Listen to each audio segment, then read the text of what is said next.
과로사 50문 50답. 6번째 질문. 심근경색 과로사 선제 신청 어떻게 준비해야 하나요?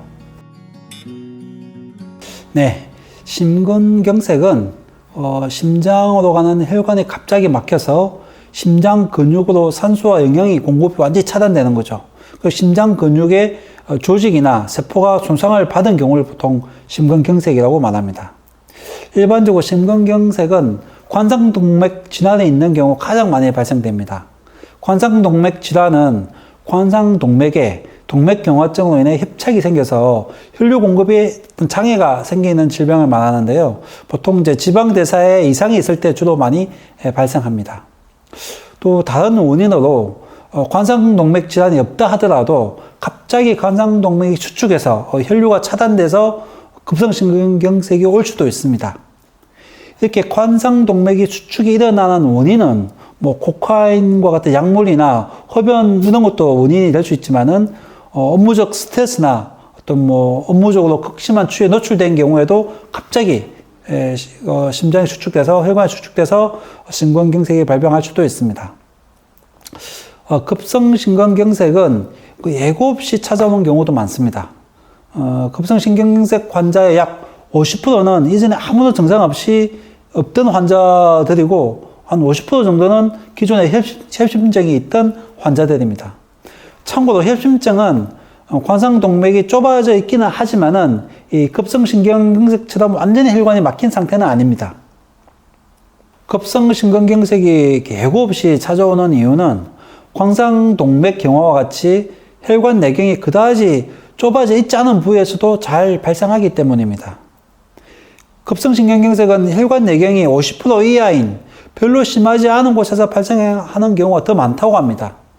따라서 현재로서는 이 급성심근경색의 발병 위험 부위를 미리 예측하는 것이 아주 매우 어렵다고 합니다. 그리고 이런 급성심근경색을 유발할 수 있는 관상동맥 경화증은 당뇨나 고혈압, 고지혈증, 또 흡연, 가족력이나 비만 등에서 올 수 있기 때문에 평소에 이런 기초질환을 잘 관리해야 됩니다. 급성심근경색이 무서운 건 바로 사망률 때문입니다. 한 번 통증이 발생하면 약 30분 동안 지속적인 흉통이 오는데요. 보통 죽음의 공포라고 표현합니다. 그 정도로 극심한 가슴 통증이 오고 급성심근경색 환자의 약 3분의 1은 이미 병원에 도착하기 전에 사망한다고 합니다. 병원에 도착해도 한 5 내지 10% 정도는 사망할 가능성이 높다고 합니다.